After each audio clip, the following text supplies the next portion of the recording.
сегодняшнем видео мы начинаем серию уроков о дополнительных упражнениях в тяжелой атлетике. И сегодняшним видеоуроком я отвечу сразу на несколько ваших самых распространенных вопросов. Первый. Как преодолеть страх перед новым весом? Второй. Как увеличить гибкость и подвижность в седе? И третье. Какое мое самое любимое упражнение в рывке?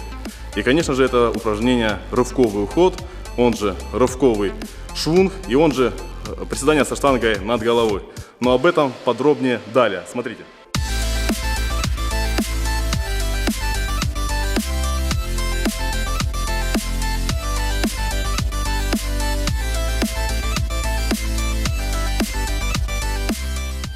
Хочу начать с подготовки рабочего места, а именно со стоек. Стойки нужно поставить на ту высоту, чтобы вам было комфортно снять гриф, штангу и не тянуться с ней вверх. То есть вы выбираете ту высоту комфортную, при которой вам бы не пришлось тратить лишней энергии и силы на съем штанги и на опускание. Следующее. Ширина хвата и постановка ног. Ширина хвата. Так как упражнение рывковое, начинаем мы это все делать рывковым хватом. Тот хват, который у вас используется в рывке, тут мы переносим и сюда. Но, чтобы не записывать отдельное видео, скажу, что это же упражнение можно делать и с толчковым хватом, но для него нужна определенная подготовка. Поэтому начинаем мы изучение упражнения с рывкового хвата и постепенно можно сужать ширину хвата по мере улучшения гибкости в седе. Постановка ног. Постановку ног я сейчас покажу, буду делать разминку и обращу на нее.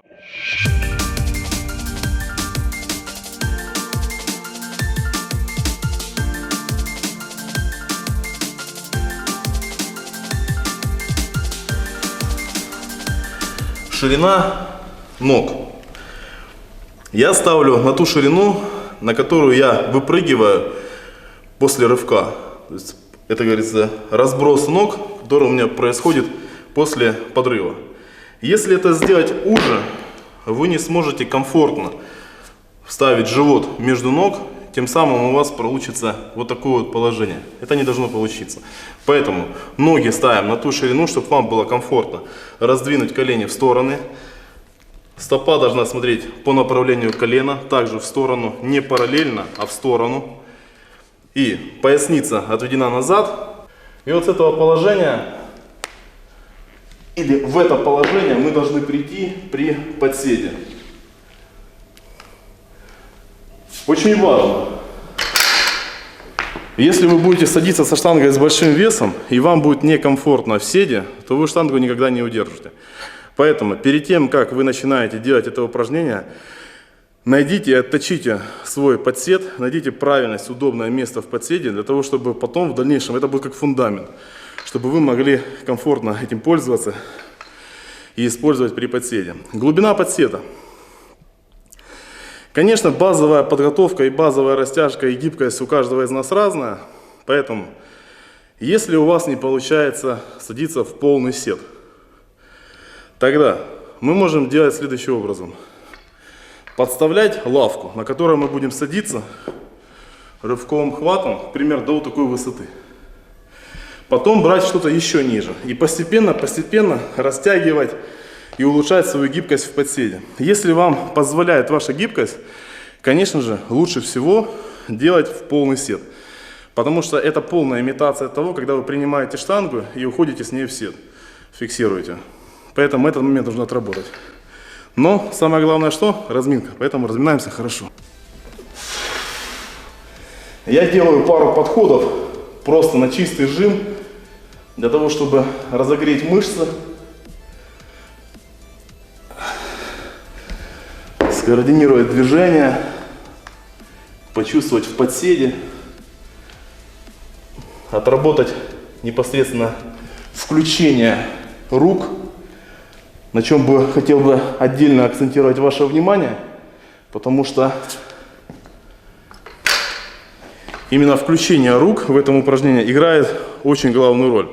Как я всегда привожу пример на семинарах, представьте вот это вот вес. Вот это вот ваша рука. Если вы вот так вот держите вес, то он всегда согнет ваш палец. Если вы палец вставите, то сколько бы ни был бы вес, он всегда будет за счет фиксации держаться. Поэтому то же самое происходит и с нашими руками. Нам нужно включить все наши узлы в одну цепочку, чтобы они выстроились в костяк. И таким образом мы можем удержать намного больше вес, чем это мы можем себе позволить на обычных мышцах, на удержании. Поэтому обращайте на это внимание и не спешите, потому что очень часто встречаю, когда в залах, пытаясь опередить события, брезгуют или небрежно относятся к этому замечанию, и получается, что лучше покажу. Вот такое вот движение. Когда штанга держится вот так вот. Вот таким образом я штангу держу чисто за счет силы. Вот таким вот образом я штангу держу за счет того, что она включилась. Вот, еще раз, это неправильно, это правильно. Для тех, кому сложно понять, как это включить, попробуйте сделать так, чтобы ваш локоть смотрел вперед. Беру штангу и показываю. Сняли гриф, выжали вверх и провернули локти вперед. Тем самым у вас включаются и плечи, и локти, и кисти приходят в лучшее положение, чем они были до этого. Встали, провернули, и можно удобно садиться. Если это сделать вот так вот, таким образом меня штанга просто выдавит вперед. Вот так вот, это более комфортное и более, как говорится, родное положение для нас. Поэтому акцентируйте это внимание при выполнении этого упражнения. Смотрим дальше. В основном это упражнение делаю в комплексе. Как я уже говорил, это рывковый уход, рывковый швунг и приседания со штангой над головой. Основным базовым упражнением является для меня рывковый швунг. Я бы тоже его вам советовал использовать, делать уже дальше. До 50% я включаю и рывковый уход. То есть я делаю 2 плюс 2 плюс 2. Я делаю 2 швунга жимовых, то есть когда штанга находится на плечах, я просто ее выжимаю 2 раза, потом 2 раза я делаю рывковый уход. Это когда мы подсаживаемся, выталкиваем и в это время подставляемся под нее. И плюс делаю 2 раза приседания со штангой, это когда штанга над головой, и я со штангой 2 раза сажусь. Вот. Поэтому, конечно же, больше внимания я акцентирую сегодня на швунге из-за головы. Вот, но при этом же расскажу и о уходе, и о приседании. Вот так вот.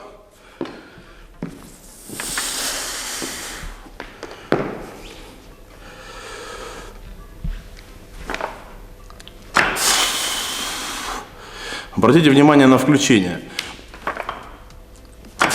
Я плечами тянусь к ушам.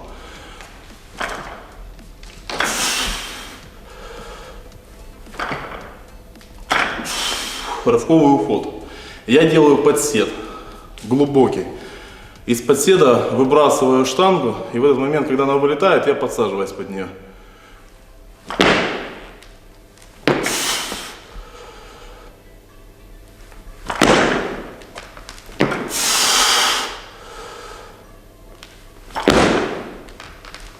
Приседание со штангой над головой.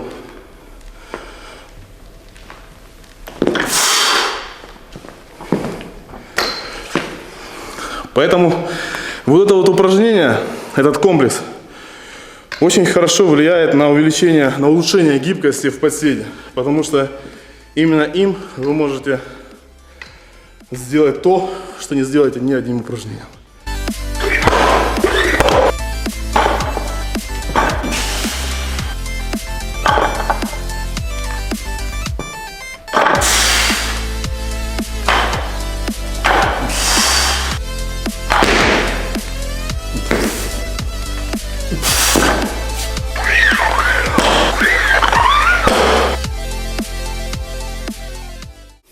Как я и сказал уже ранее, в основном такой комплекс я делаю до 50% от своего лучшего результата в этом упражнении. Дальше я уже подключаю только один швунг рывковый и оставляю приседания. Рывковый уход я убираю. Его можно тренировать отдельно, и даже нужно тренировать отдельно. Это очень хорошее упражнение, но оно более координационно сложнее, поэтому лучше сначала освоить вот это упражнение. Сейчас более подробно по подседу и выталкиванию.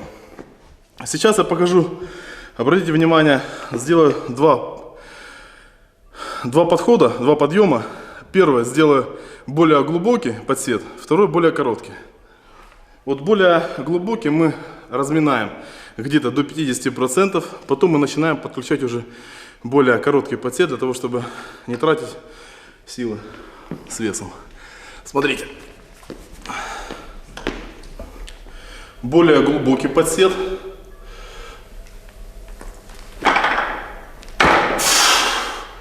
Более короткий. Еще раз более глубокий.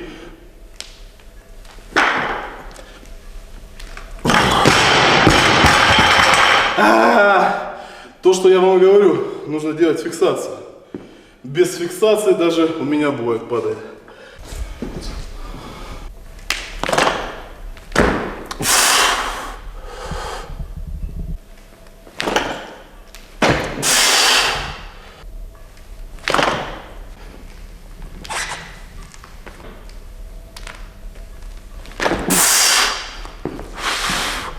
Что бы еще, конечно, хотелось отметить и обратить на что внимание, это частота использования этого упражнения в подготовке и количество подходов и подъемов.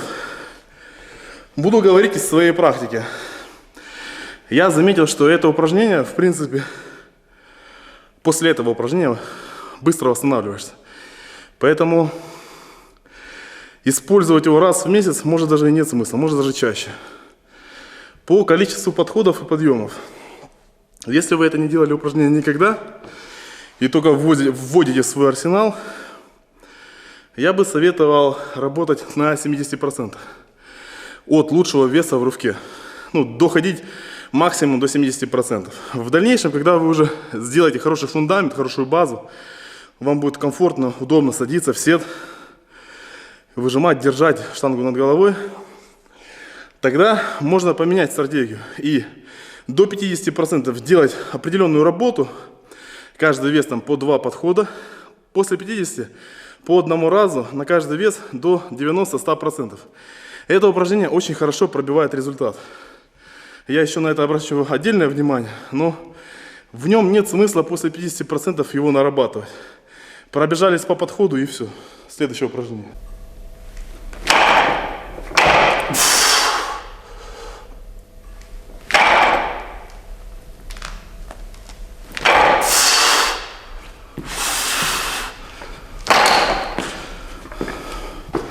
Теперь хочу вам ответить на самый частый ваш задаваемый вопрос. Каким упражнением можно преодолеть страх перед новым весом в рывке? Вот таким, ребят. Вы это упражнение должны довести до 105-110% от своего лучшего веса в рывке. Когда вы будете головой даже понимать, что вы держите на прямых руках штангу больше, чем вы рвете, вы будете головой зреть быстрее, и у вас будет ваш страх просто развеиваться.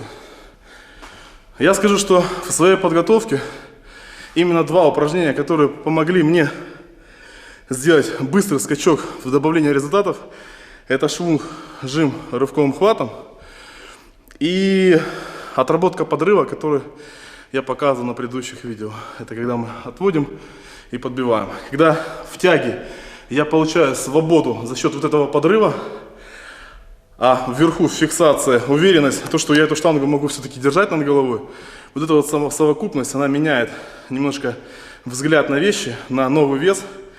И именно вот этим упражнением я бы советовал вам тоже попробовать. А как получится, не получится, напишите дальше сами.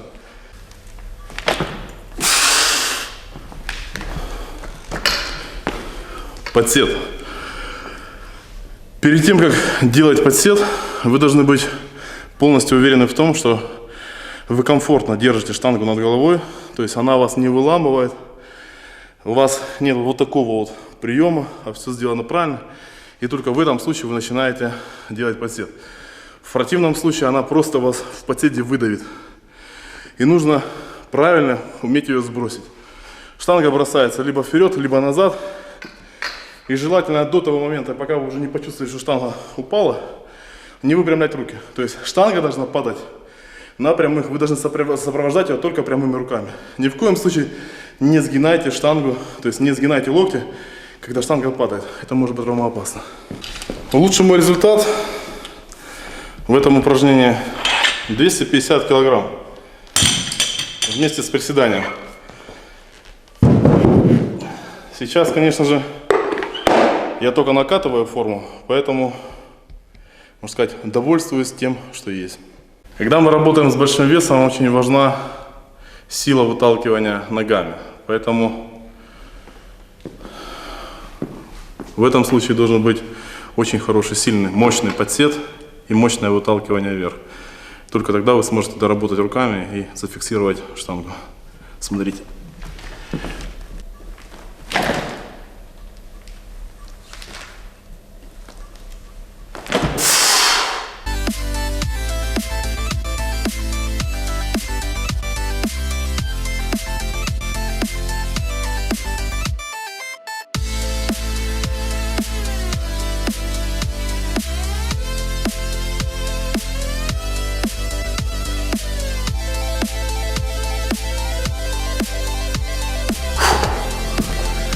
Тяжеловато.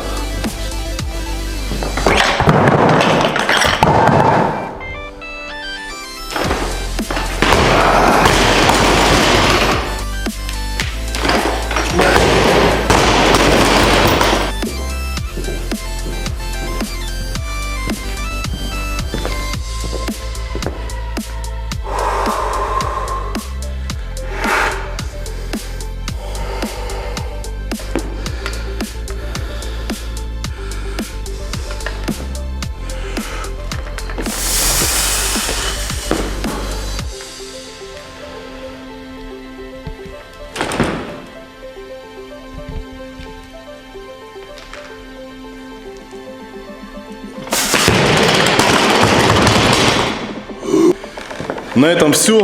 До следующих видеоуроков. Пишите комментарии, ставьте лайки, подписывайтесь. Пока!